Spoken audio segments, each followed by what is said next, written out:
Koneksi antar materi modul 3.2 Pemimpin dalam pengelolaan sumber daya. Oleh saya, Siti Aisyah dari SMA Negeri 23 Garut. Saya adalah calon guru penggerak angkatan ke-7. Selamat menyaksikan. Resume modul 3.2. Sekolah adalah sebuah bentuk interaksi antara faktor biotik atau unsur yang hidup dan abiotik unsur yang tidak hidup. Kedua unsur ini saling berinteraksi satu sama lainnya, sehingga mampu menciptakan hubungan yang selaras dan harmonis. Sebagai sebuah komunitas, sekolah dapat memanfaatkan sumber daya yang dimilikinya sama seperti komunitas pada umumnya. Pemanfaatan sumber daya yang dimiliki sekolah dapat memanfaatkan konsep yang digunakan pada pendekatan pengembangan komunitas berbasis aset. Mengapa harus pendekatan berbasis pada aset? Berikut disajikan perbedaan antara pendekatan berbasis kekuatan dan kekurangan. Pada pendekatan berbasis kekurangan, fokusnya pada masalah dan isu.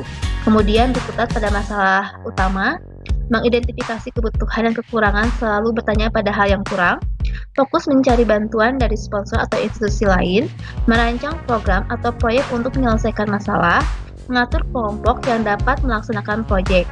Sementara pada pendekatan berbasis aset, itu fokusnya pada aset dan kekuatan, membayangkan masa depan, berpikir tentang kesuksesan yang telah diraih dan kekuatan untuk mencapai kesuksesan tersebut, mengorganisasikan kompetensi dan sumber daya atau aset dan kekuatan, merancang sebuah rencana berdasarkan visi dan kekuatan, melaksanakan rencana aksi yang sudah diprogramkan, sehingga terlihat bahwa pendekatan berbasis kekuatan lebih positif dibandingkan dengan pendekatan berbasis pada kekurangan.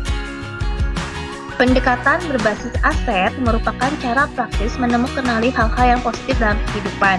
Dengan menggunakan kekuatan sebagai tumpuan berpikir, kita diajak untuk memusatkan perhatian pada apa yang berjalan dengan baik, yang menjadi inspirasi, yang menjadi kekuatan, ataupun potensi yang positif. Pendekatan pengembangan kompetensi berbasis aset atau PKBA muncul sebagai kritik terhadap pendekatan konvensional atau tradisional yang menekankan pada masalah kebutuhan dan kekurangan yang ada pada suatu komunitas. Pendekatan ini memberikan nilai yang lebih pada kapasitas, kemampuan, pengetahuan, jaringan, dan potensi yang dimiliki oleh komunitas. Ada 7 aset utama menurut Green dan Haynes. Yang pertama, modal manusia, modal sosial, modal finansial, modal agama atau budaya, modal politik, modal fisik, dan modal lingkungan atau alam.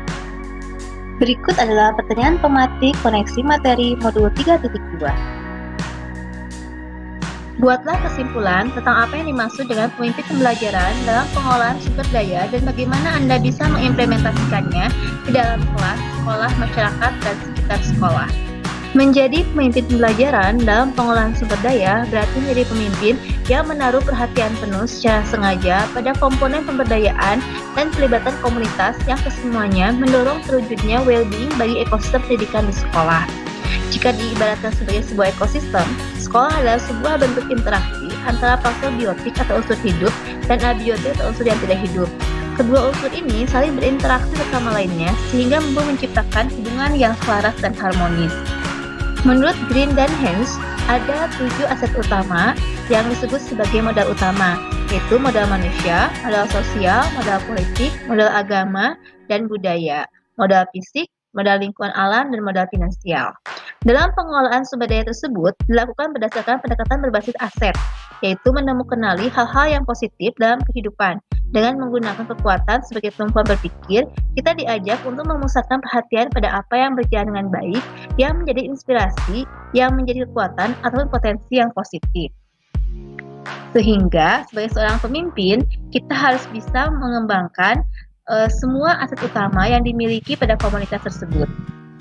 Adapun implementasi pengelolaan sumber daya, pertama di kelas, yaitu seperti membuat suasana kelas yang nyaman untuk belajar dengan menata kelas bersama siswa, menjaga kebersihan kelas, dan merawat fasilitas kelas dengan baik. Di sekitar sekolah, mewujudkan sekolah yang ramah anak, membuat lingkungan sekolah yang hijau dengan menanami tanaman, menjaga kebersihan sekolah, bersama-sama menjaga fasilitas sekolah, dan pengadaan barang untuk keperluan sekolah. Untuk implementasi pengelolaan sumber daya di masyarakat, yaitu bekerjasama dalam kegiatan sekolah maupun siswa yang terlibat dalam kegiatan kemasyarakatan dan menjadi sumber belajar bagi siswa. Jelaskan dan berikan contoh bagaimana hubungan pengolahan sumber daya yang tepat akan membantu proses pembelajaran murid menjadi lebih berkualitas. Dalam pelaksanaannya, pengolahan sumber daya ini memerlukan pemikiran dan keterampilan sendiri. Dengan mengelola sumber daya dengan tepat, maka akan menciptakan well-being bagi siswa. Artinya, proses pembelajaran siswa menjadi lebih berkualitas. Hal ini karena pengelolaan yang dilakukan sesuai dengan tujuannya, yaitu untuk membantu dalam memenuhi kebutuhan siswa dalam belajar. Sebagai contoh, pengelolaan sumber daya finansial seperti dana BOS. Jika dana BOS tersebut dikelola dengan baik dan sesuai dengan peruntukannya, maka sarana dan prasarana perlunya kegiatan belajar mengajar akan terpenuhi dengan baik.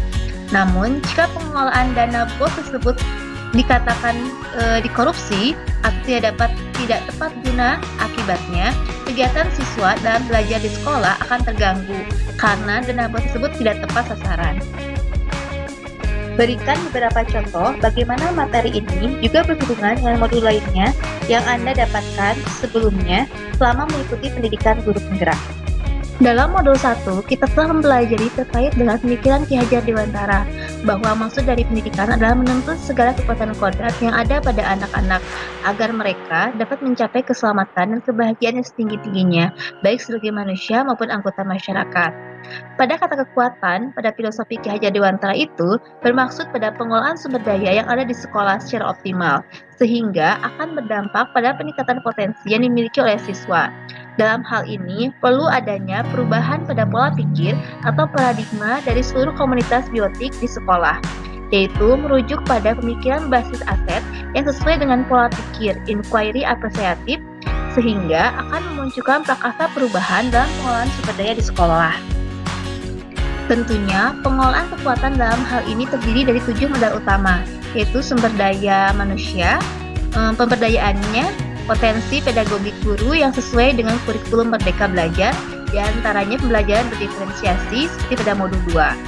Kemudian sumber daya sosial, yaitu dukungan dan kerjasama dengan organisasi atau komunitas kemasyarakatan sekitar yang mendukung pendidikan seperti Muspika di tingkat kecamatan yang bekerja sama dalam hal paskibra, tokoh masyarakat dalam Muspika menjadi tamu dalam pembina upacara dan lain sebagainya. Dalam sumber daya politik, kerjasama antar sekolah dalam hal kerjasama PDB, kerjasama dengan kepolisian terkait kebijakan yang berhubungan dengan keamanan, kerjasama dengan dinas pendidikan terkait regulasi kebijakan pegawai di sekolah, dan peraturan-peraturan lainnya. Untuk modal agama atau budaya, seperti lingkungan santri yang agamis dapat dijadikan sarana dalam pembinaan karakter siswa, dan budaya adat seperti pencaksilat jadi sumber belajar dan pelestarian budaya bangsa. Untuk sumber daya lingkungan alam, seperti pegunungan, sungai, dapat dijadikan bahan atau sumber belajar bagi siswa.